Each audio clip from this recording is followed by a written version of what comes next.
A cura de um burnout ou de uma situação emocional profunda como essa, ela não vem por meio de um novo suplemento ou de uma nova dieta, tá? Ela começa com uma nova crença sobre o que é a verdade, sobre o que é a realidade.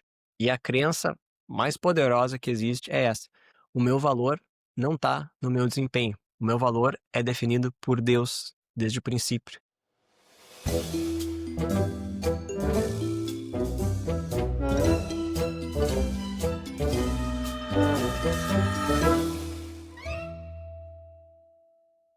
Olá, pessoal, sejam muito bem-vindos a mais uma gravação do nosso podcast A Raiz do Problema.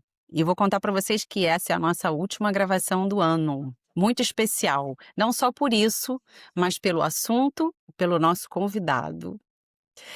E aí, Andréia, tudo bem? Tudo bem, e você, Carol? Tudo ótimo, graças a Deus. Bom. Vamos nessa. Bom, vou trazer aqui aquele caso de um paciente que, obviamente, a gente modificou o nome e nós vamos Sim. chamar aqui de Marcos, tá bom?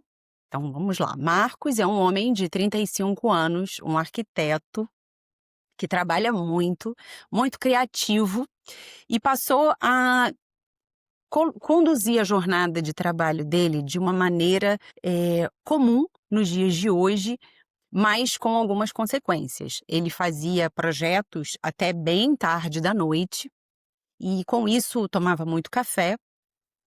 E ele começou a ter alguns sintomas, como irritabilidade, insônia, sensação de má digestão, percebeu um aumento no volume abdominal, Uhum. e com isso ele nos procurou, entendendo que o problema dele, envolvia somente essa parte digestiva, certo? Certo. E para mim, Carol, ele chegou com um desespero, né, sintomas de compulsão, uma busca grande de alimentos adocicados, de açúcar, de ultraprocessados, né, e o único pedido dele era: "Me ajude a não ter mais esse desespero por comfort foods e eu preciso perder essa barriga gigante que eu desenvolvi". Então, a gente começou a trabalhar juntos, né, e para isso a gente quer trazer hoje aqui o Dr. Bruno, para discutir conosco esse caso, que vai muito além de uma dieta e de um trabalho gastroenterológico, certo, Carol? Sim, com certeza. Então vamos chamar Doutor Bruno. Seja muito bem-vindo a mais uma gravação junto da gente do Raiz do Problema. Olá, Carol e Andréia. Olá para todo mundo que está nos acompanhando. Que coisa boa estar com vocês de novo para buscar a raiz do problema, que é um assunto que sempre me apaixona, né? Querer ir na raiz. A gente que trabalha com essa visão funcional da saúde está sempre falando, nós queremos saber a causa. Quando a gente acessa a causa, os resultados começam a aparecer.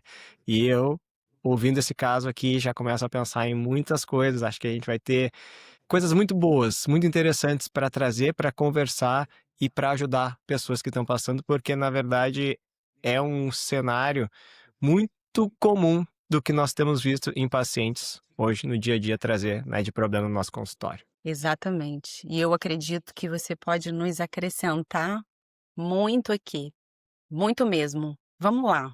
Deixa eu te fazer uma pergunta. Vamos lá, só estou aguardando ansiosamente. Quando você ouve essa história do Marcos, o que que vem na sua mente antes da gente falar de exames e biologia? Quero saber o seguinte: você como um médico funcional integrativo, como que você ouve essa história e analisa? Ótima pergunta, Carol, porque nossa tendência médica, né, é já olhar para a parte biológica e tentar fazer associações. Nós vamos falar disso, mas eu entendi que a tua pergunta traz mais essa visão completa da pessoa que está ali do outro lado. E sem dúvida, algo que me toca olhando a história do Marcos é identificar as características de um homem que perdeu a conexão com a sua própria identidade. Então, isso é algo que eu vejo com certa frequência no consultório. Ele já não é mais o Marcos, ele é o arquiteto de sucesso. Então, a performance dele no dia a dia, né, a sua entrega, a sua dedicação para entregar resultados, isso se torna o valor dele. E isso é um problema muito complicado na vida das pessoas quando elas transferem a sua própria identidade para aquilo que elas fazem. E é tão comum, a gente mesmo fala isso, quando a gente está conhecendo alguém, né, e pergunta, quem tu é, né, te apresenta aí, eu sou médico, eu sou advogado, eu sou professor, eu sou isso, sou aquilo. A gente já sai se apresentando a partir da nossa profissão. E isso parece algo comum, algo normal, mas isso já mostra o quanto na nossa sociedade o nosso valor está relacionado com a nossa performance profissional. E Uhum. aí, a gente acaba fazendo essa troca, né? E o corpo, inevitavelmente, vai entrar no modo sobrevivência e vai começar a dar sinais, né? Então, aqui, no caso desse paciente, as queixas de gastrite, de insônia, a compulsão alimentar, isso são sinais que o corpo dá, né? Como soldados ali gritando que o general tá levando o exército pro abismo, e isso precisa ser interrompido. Quando a gente olha um caso assim, com a visão funcional, e a gente está acostumado, né, a ver isso nos pacientes, porque o corpo, na verdade, ele não mente, os sintomas vão se apresentar, né? E esse paciente está falando através dos seus sintomas, tá? O corpo dele está gritando. E não se trata meramente de eliminar a barriga ou eliminar os sintomas Uhum. do que ele está se queixando, né? Enxaqueca, a compulsão alimentar. Então, o que eu acho que a gente tem esse tema, né, do burnout muito presente hoje em dia, e esse é um caso que começa a se encaixar nesse perfil, mas vamos trazer para o começo. Quando que o burnout começa? Já então, Carol, trazendo um resumo do que eu falei até aqui. O Uhum. burnout começa quando a sua identidade se resume ao seu desempenho. Então, se você só vale o que você produz, aí você está a um passo do colapso, porque nós não fomos feitos para ser máquinas. Também. Super concordo com o doutor Bruno. Bruno, e com esse cortisol nas alturas, o corpo faz 2 coisas terríveis, né. Ele aumenta a resistência à ação da insulina e ele armazena e estoca gordura, então você tem esse aumento do peso como consequência, né.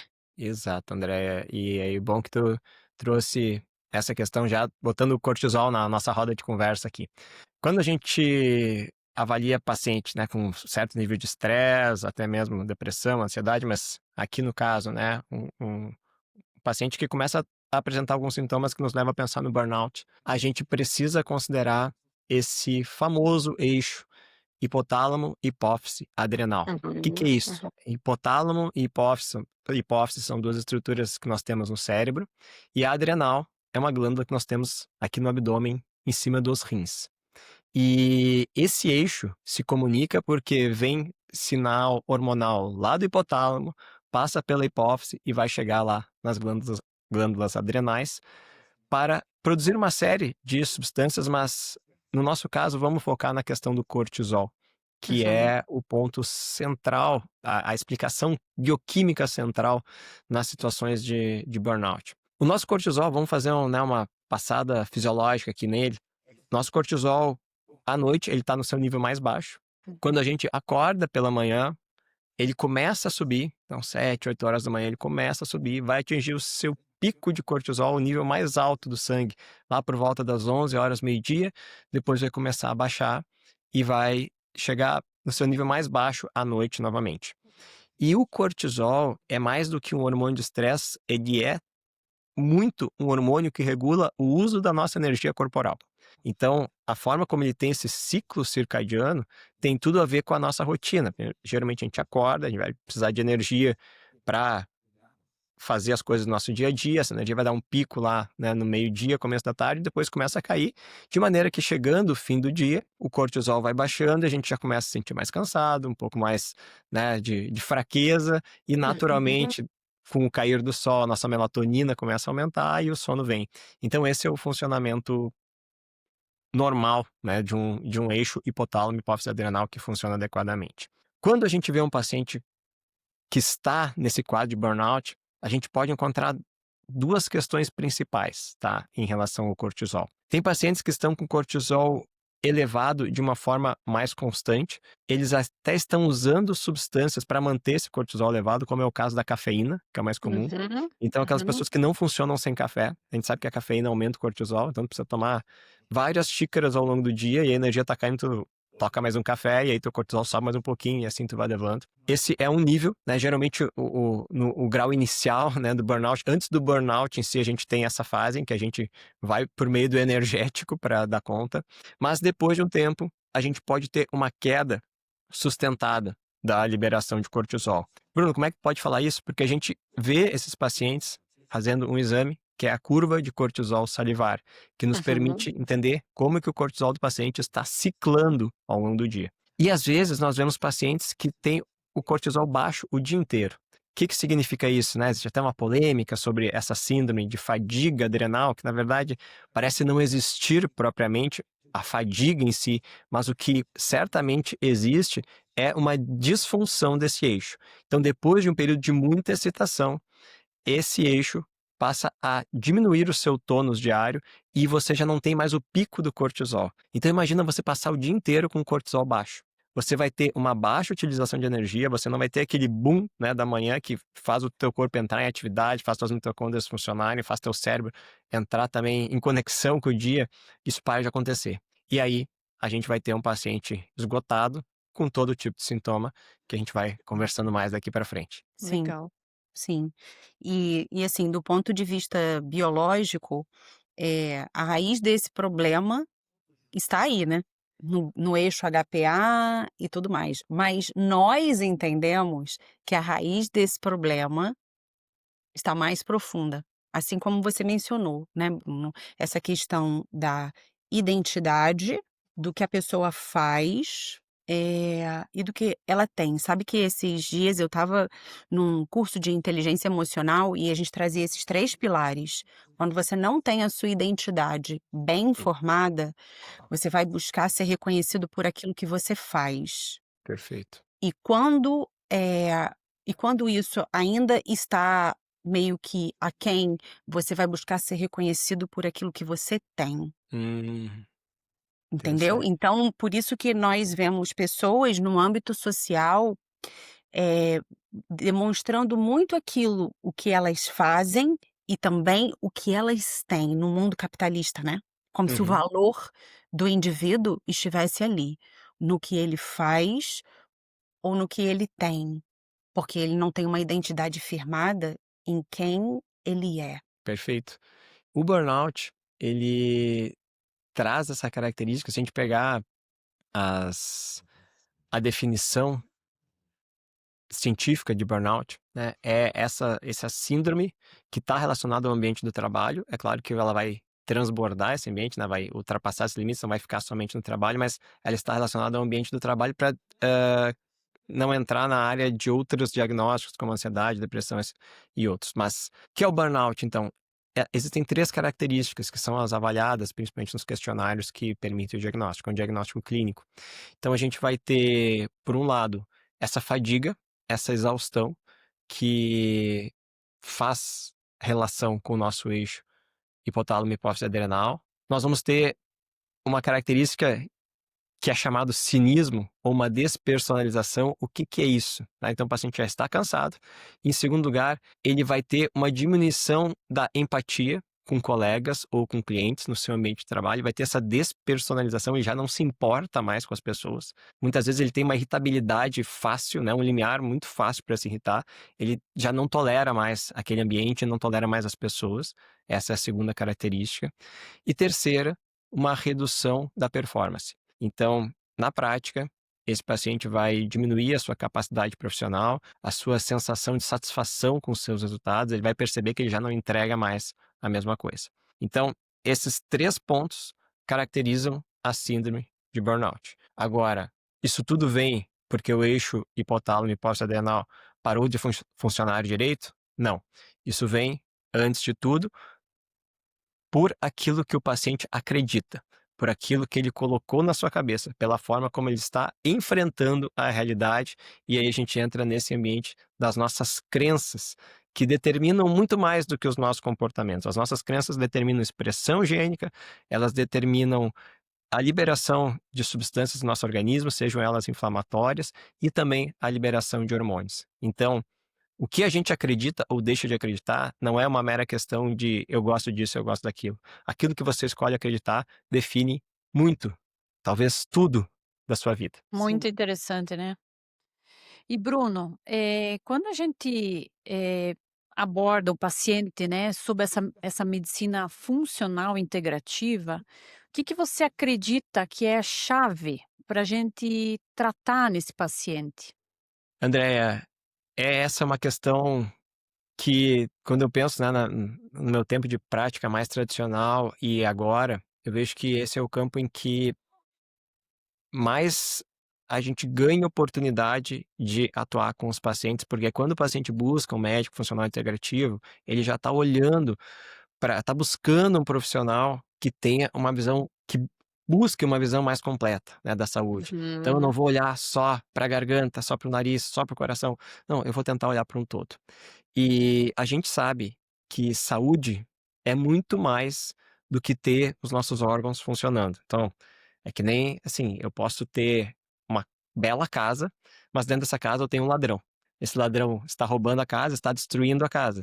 Eu posso ficar fazendo reformas na casa, né? Ah, arruma ali, né? Quebrou a cozinha, arruma a cozinha. Quebrou o quarto, arruma o quarto. Faltou um travesseiro, coloca o travesseiro. Só que enquanto eu não tiro o ladrão dali de dentro, eu não resolvo o problema.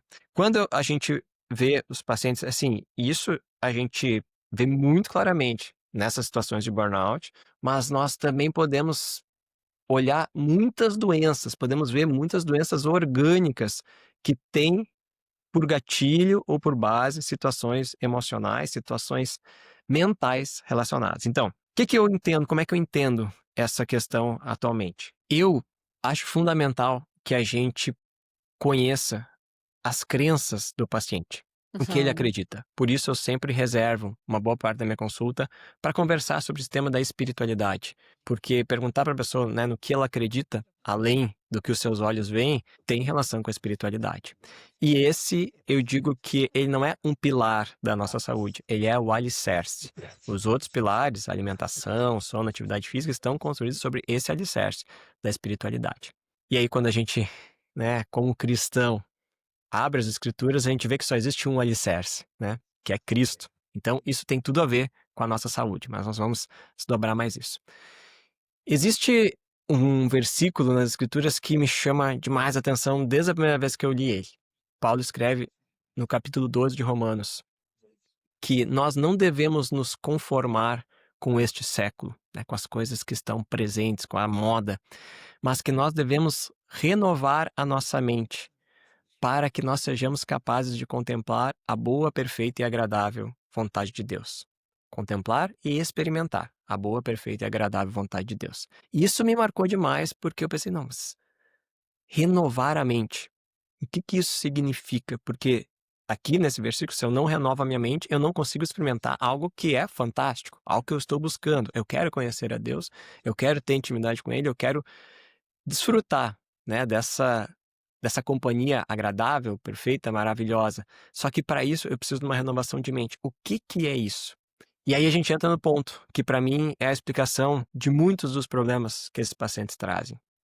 Ao longo da nossa vida, a gente constrói uma segunda identidade, que nós podemos chamar isso de ego, e nós podemos ver na Bíblia uma referência à chamada mente carnal, Hum. que é resultado da nossa vida, das nossas experiências, das experiências que a gente teve em família, daquilo que a gente viveu, dos nossos traumas, das nossas alegrias. Através dessas percepções, daquilo que a gente viu, ouviu, tocou, sentiu, respirou, a gente vai construir um segundo eu, que vai interpretar o mundo sempre através desse filtro, desse segundo eu.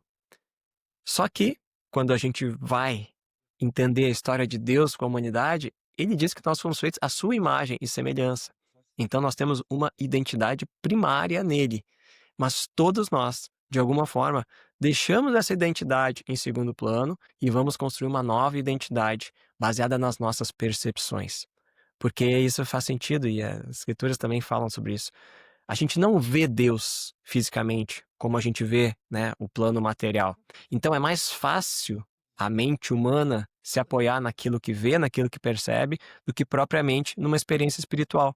E é isso que a Bíblia faz referência quando ela diz que nós fomos separados de Deus lá no jardim do Éden, né? Aquela primeira situação em que a desobediência do homem, o pecado, enfim, acabou trazendo essa separação. Que separação é essa? É a separação desse vínculo com Deus, em que nós paramos de pensar com a mente de Deus e passamos a pensar com a nossa própria mente. E hoje isso é super natural, isso é o ensinado para as nossas crianças, Uhum. para todos, que nós devemos, através dos nossos esforços, construir a nossa visão de realidade. Por isso, a visão A é verdadeira, a visão B é verdadeira, a C também, a D, todas as visões são verdadeiras, porque todo mundo tem direito de criar a sua verdade. Mas quando a gente sai da superfície, mergulha um pouquinho mais, a gente vê que isso não é a verdade. A gente vê que existe uma verdade que surge a partir de Deus e que nós construímos outras verdades, aqui eu vou botar entre aspas, porque a nossa mente vai acreditar naquilo que a gente decide acreditar como se fosse verdade. Só que o nosso espírito nunca vai acreditar em mentiras. E é desse conflito que surgem os problemas orgânicos, corporais, grande maioria. Nesse caso, o paciente tem uma crença relacionada à sua produtividade. Não sei como foi a criação dele, pai, família, mas certamente ele identificou que para ele ter sentido nessa vida, ele precisa produzir num nível estratosférico. E ele passou a botar o corpo dele nessa função. Só que ele não foi feito para isso. Ele foi chamado para outra coisa. Não estou dizendo que ele foi chamado para não ser arquiteto, mas ele foi chamado para viver com base em outros princípios, em outra verdade. E quando ele substitui esse princípio, em algum momento o corpo vai adoecer. Então, André, acho essa tua pergunta fantástica, porque nos dá margem para falar desse tema que, para mim, é de fato a raiz, né, de muitos problemas. E quando a gente abre essa porta, essa conversa da espiritualidade com o paciente, a gente consegue entender um pouco mais onde ele está colocando os seus pés, qual é o alicerce. E, infelizmente, quando a gente conversa sobre isso, a gente vê que as pessoas, elas não estão andando sobre uma rocha, elas estão andando sobre um pedacinho de isopor em cima do oceano. Então é natural que daqui a pouco isso comece a afundar ou mesmo que elas caiam dali de cima. Sim, Precioso, né, Carol? muito forte, né. Forte. E eu acho que é bem isso que você trouxe, Bruno. Muitos de nós, a gente foi criado para produzir e ser autossuficiente. Uhum. E se nós não somos produtivos, nós somos preguiçosos. E a partir de lá, às vezes, dessas crenças, né? Achei bem interessante. A gente começa a traçar comportamentos, né? Disfuncionais, né? Isso aí. Porque, como esse paciente, né, veio buscando uma dieta, um suplemento ou mesmo um medicamento, mas a cura de um burnout ou de uma situação emocional profunda como essa, ela não vem por meio de um novo suplemento ou de uma nova dieta, tá? Ela começa com uma nova crença sobre o que é verdade, sobre o que é a realidade. E a crença mais poderosa que existe é essa: o meu valor não está no meu desempenho. O meu valor é definido por Deus desde o princípio.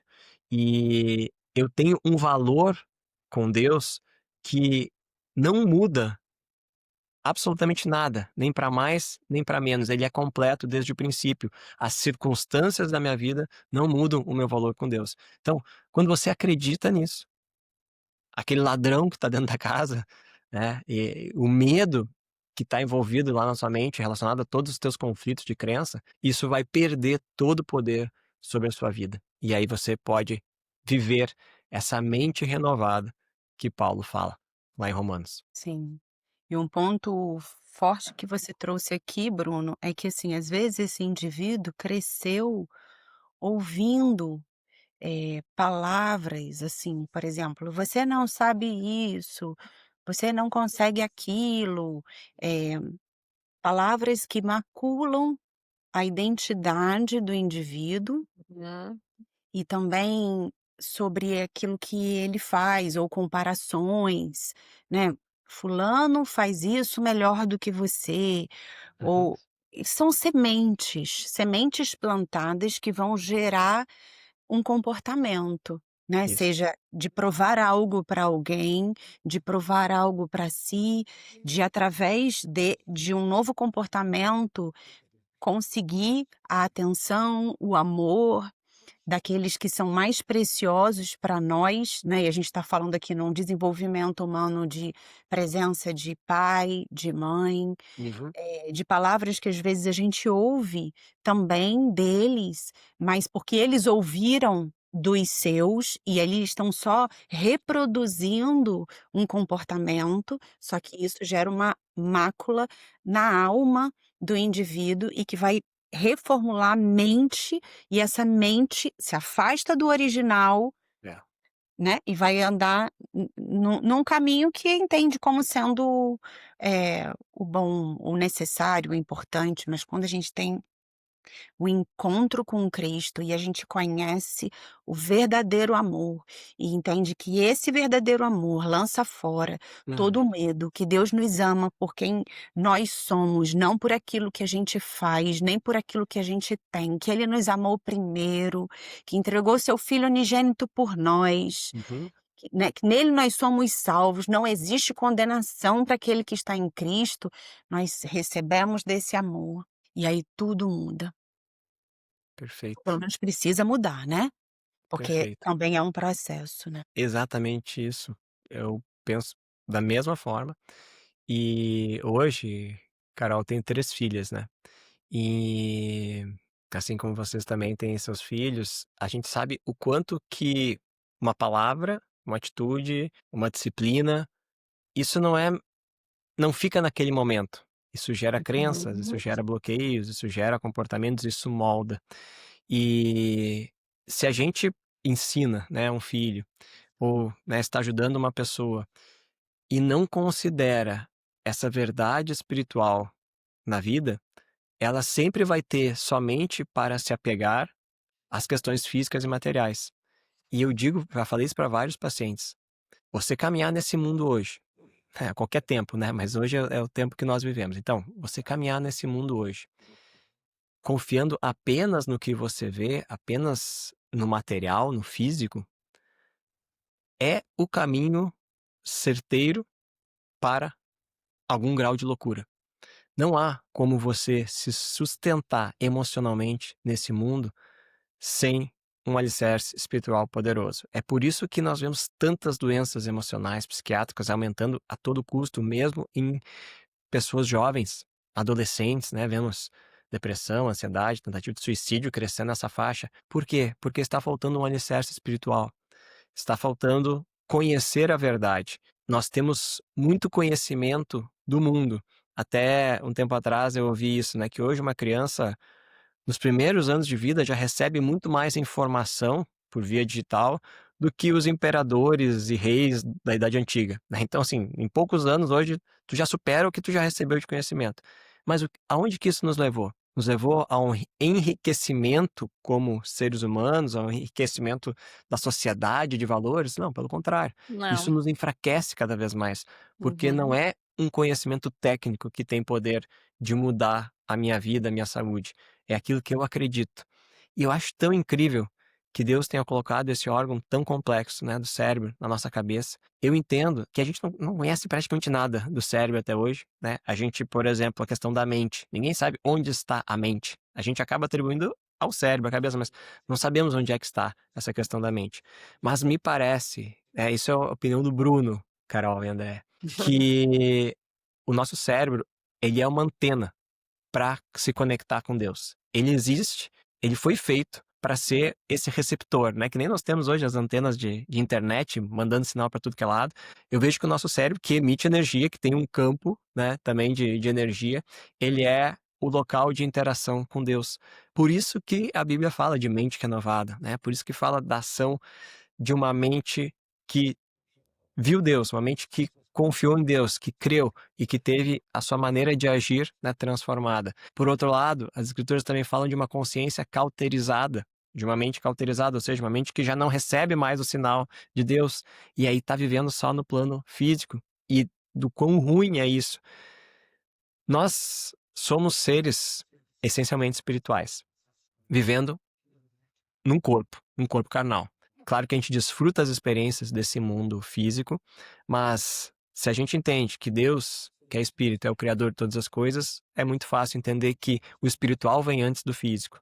E se o espiritual vem antes do físico, eu não posso jogar essa informação no lixo no meu dia a dia, eu preciso trazer ela para o centro da minha vida. E entender que Uhum. se tem coisas acontecendo no físico, muitas vezes elas estão começando no plano espiritual, ou porque a gente está deixando ele de lado, ou porque a gente está andando num caminho errado. Então, verdadeiras curas, vocês conhecem um pouco, né, da minha história, já compartilhei a caso de alguns pacientes e das oportunidades que eu tive de orar com pacientes, e o quanto muitas vezes não foi a estratégia de suplementação ou de um tratamento ultra sofisticado que eu encontrei em artigos recém-publicados que mudou a vida de um paciente, mas foi uma oração feita no fim da consulta. Porque você, Uhum. com essa abertura do paciente, você consegue acessar um nível de poder, e aqui eu não tô Tendência, falando né. de poder, né, mágico, mas de um poder de Deus sobre a vida das pessoas, que vai Uhum. lá onde a ferida está sendo criada e tem a capacidade de trazer uma cura que meramente com a medicina nós não conseguimos.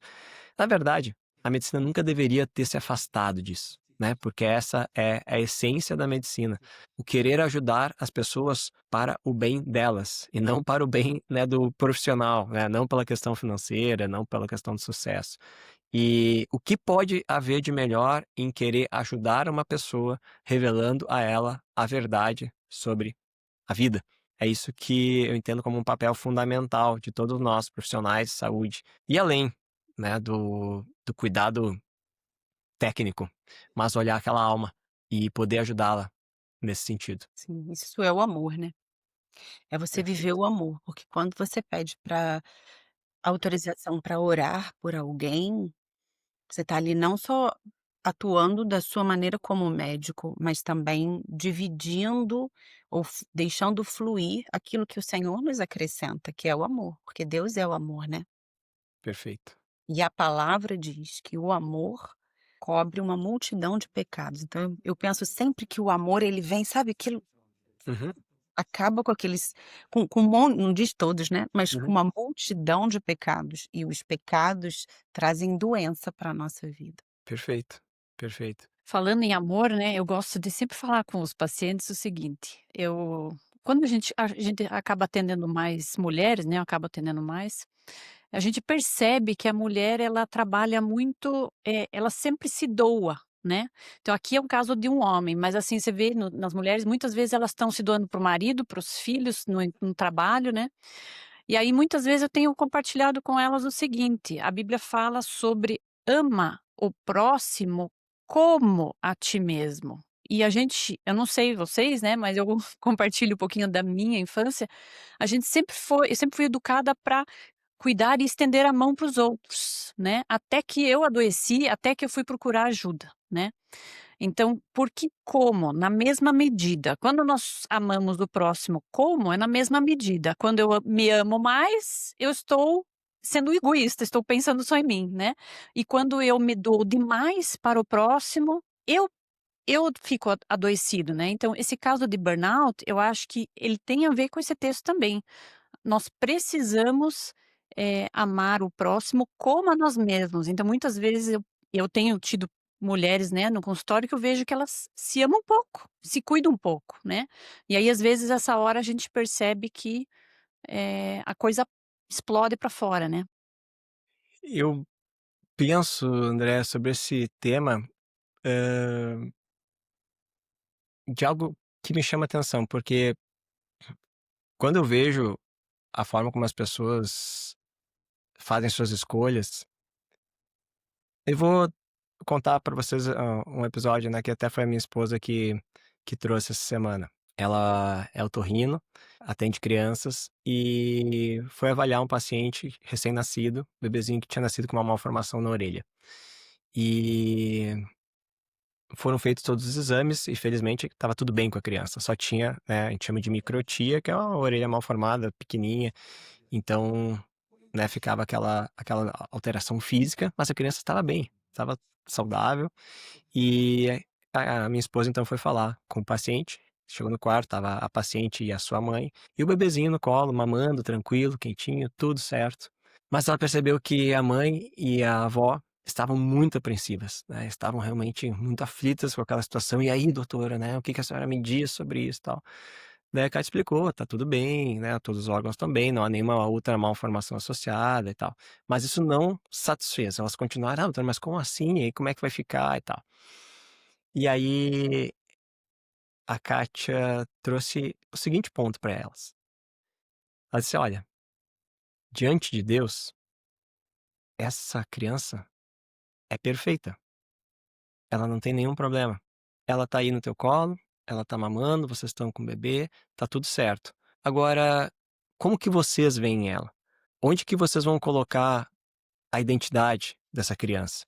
Porque se for na malformação, vocês vão estar criando um grande problema para ela. Então, Uhum. não fiquem olhando apenas para essa questão da malformação, apenas para esse ponto. Olhem para o todo, né, e no fim das contas realmente está tudo bem. E aquilo ali trouxe uma mudança de semblante, né, a Kátia percebeu que caiu uma ficha naquele momento, de olhar para tudo que estava bem e não para o detalhe que estava mal. Mas aí, Andréia, eu vejo que o seguinte, e como pais, tá, como pai cristão, isso, né, que eu não quero de maneira nenhuma nos excluir desse tipo de vício de pensamento. O que estava em jogo ali? Estava em jogo não o fato da malformação da criança específica, mas a autoestima da mãe e da família de ter gerado um bebê com uma deficiência. Então, Uhum.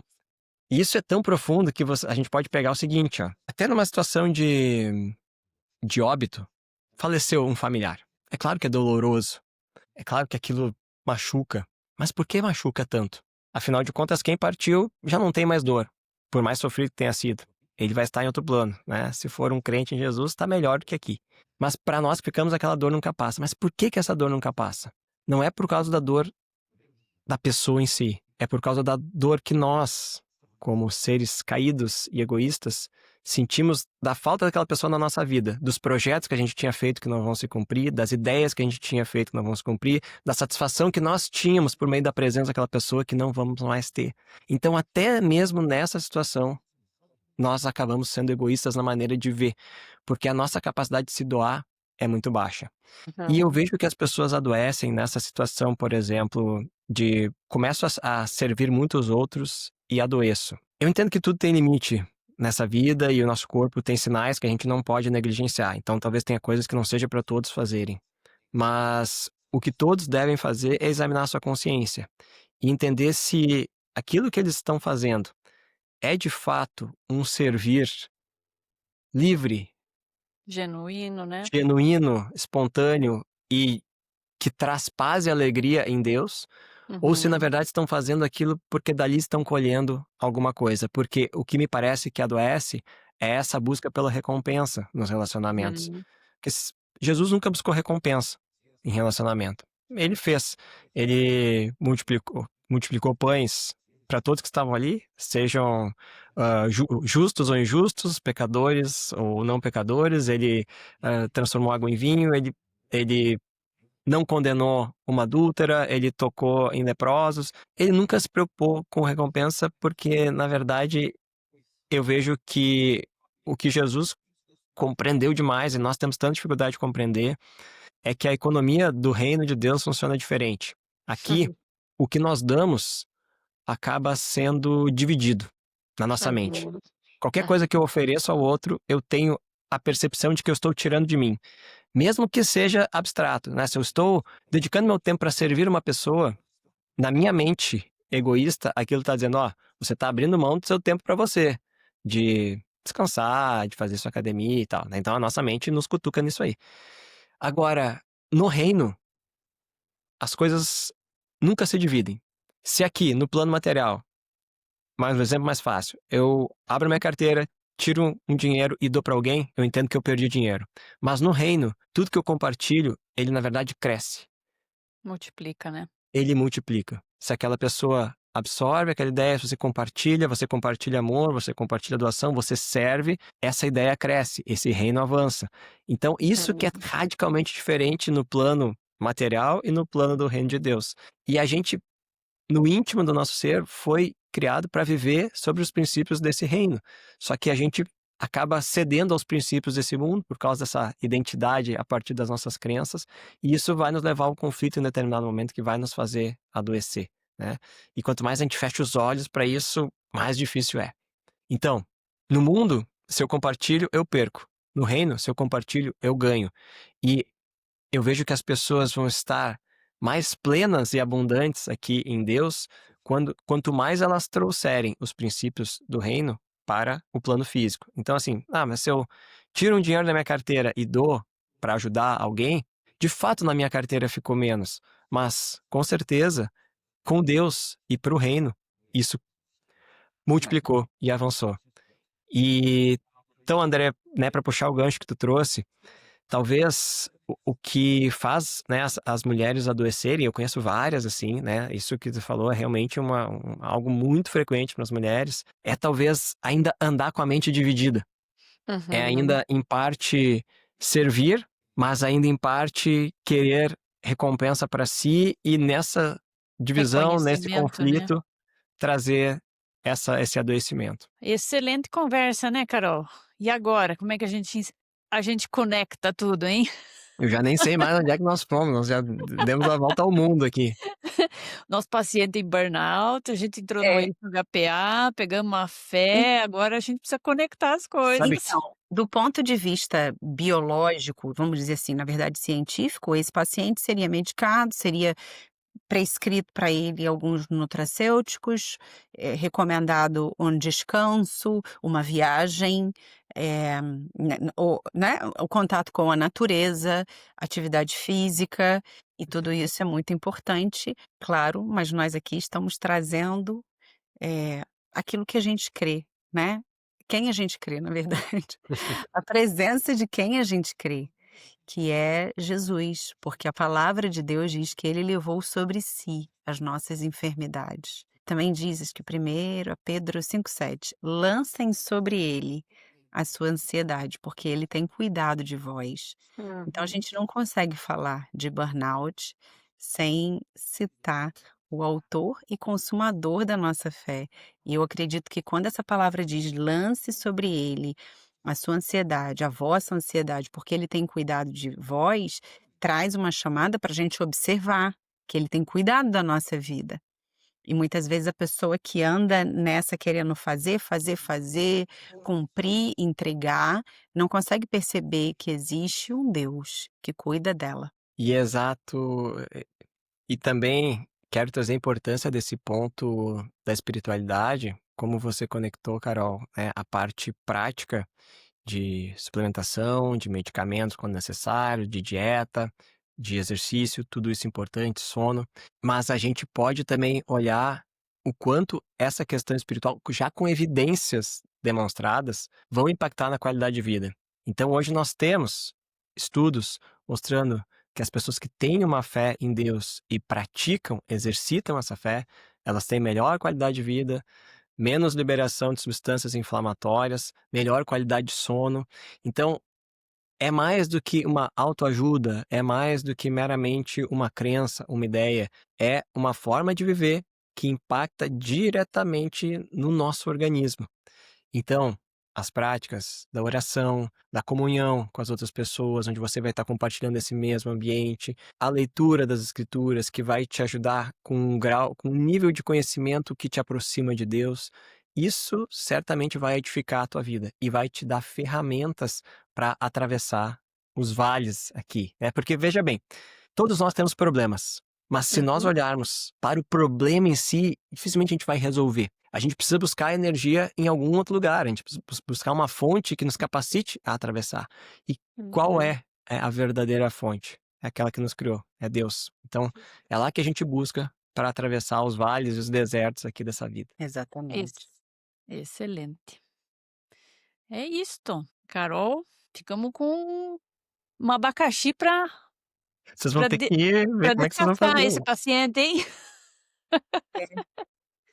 A gente vai conduzir, né, dessa maneira esse caso. Uhum. E eu acho que nós podemos encerrar esse tempo aqui, deixando em registro, né, a importância da gente ter a nossa espiritualidade como o alicerce, como o Bruno mencionou.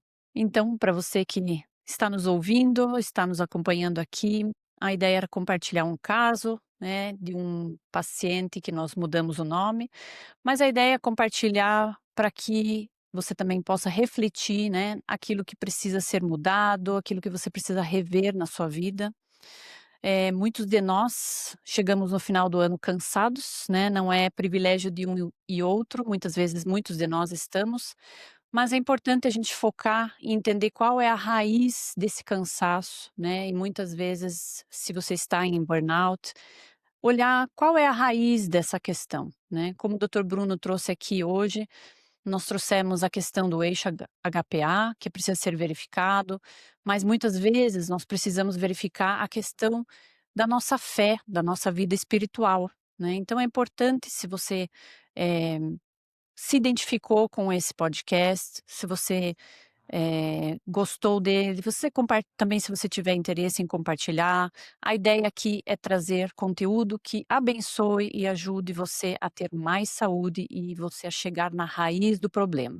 Então nós entendemos, como profissionais da saúde, que nós temos a questão médica, a questão nutricional, que sempre precisa ser cuidada, o nosso corpo precisa ser cuidado, mas que é muito importante a gente cuidar dessa parte espiritual, que elas andam juntos, né, que isso não anda dicotomizado, mas anda junto, nesse tratamento integral.